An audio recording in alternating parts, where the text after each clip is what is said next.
guys, Terry here, and I'm joined today by Trisha Hershberger from SourceFed Nerd, fellow lady of the internet and fellow gamer. Today we're going to be talking about episode 1 of The Wolf Among Us. Before we get into that, I just want to say that we are going to be talking about everything in this game, including spoilers. So if you haven't played it yet and you would like to, by all means, go buy it. It's $5. It's 2 hours long. You can bang it out, this afternoon, and then come back and watch this video. Absolutely. So yes. yeah, no complaints in the comments that we spoiled stuff for you. No. We're telling you right now, spoilers. None at all. Yes.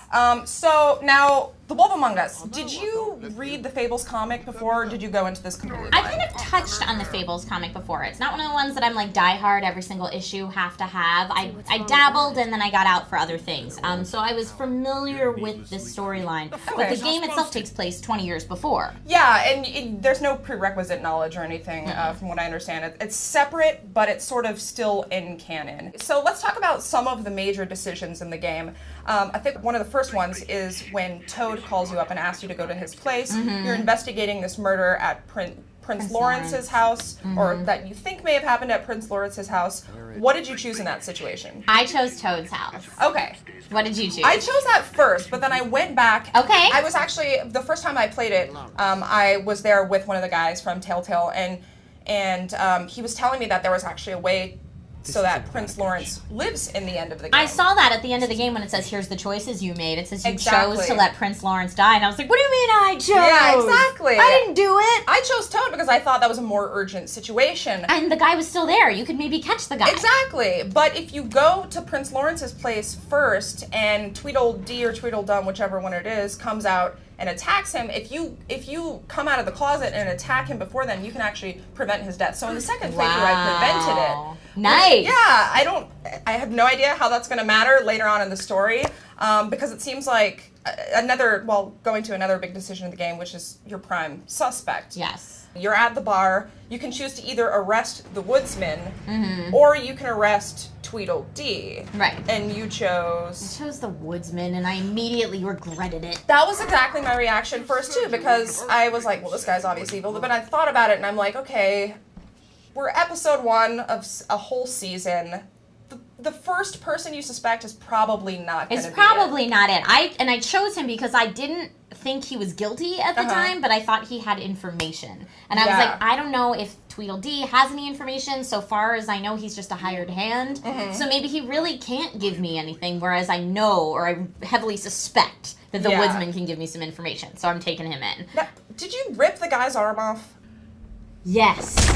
I only did that because Job, the guy from Telltale, was like, rip his arm off! And Just I was like, you can. okay! Yeah, I was scary. That was a fun thing about the combat, too, is you kind of, like, yes, the combat mechanics were a little icky. I'll use the technical term, icky.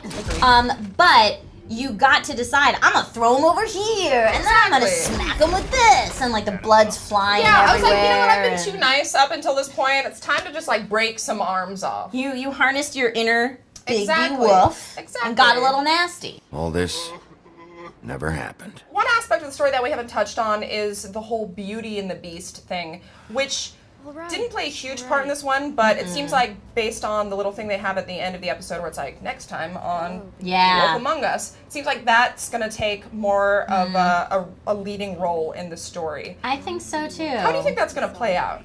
I honestly, I'm not sure what's going on. If this is something that's given later on in the comics, I didn't get to that. But yeah, I just, as a player, I don't know what's going on. I mean, I didn't yell at Beauty. I was nice to her, but the first time I played through it, I chose to say, you're not supposed to be on the grass and everything, and she got kind of timid. So the second time I played through it, I just kind of said, I stay out of this. Yeah.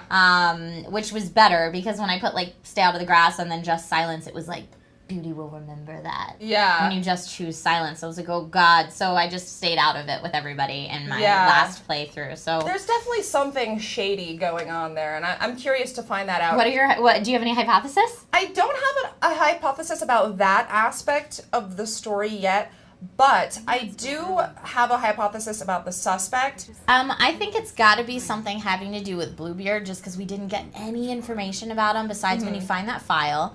And then Bigby reads the file, but you, as the player, don't get to read that file. I don't know what was in there. And if you don't go over there, you don't even know who Bluebeard is until they randomly mention him later in the episode. Right, so he's definitely something, and I also think the pimp has something to do Yeah, with it that he's we don't also know a yet. possibility, although that seems like a little bit of an easy target as well. It does. I'm curious to know if the killer has to be one of those 5 prime suspects. I'm sure later on down the line of episodes, as they introduce new characters and stuff, that will change. But I always thought that Crane looked a little bit creepy and like, also like, Decapod Crane, he chops people's heads off.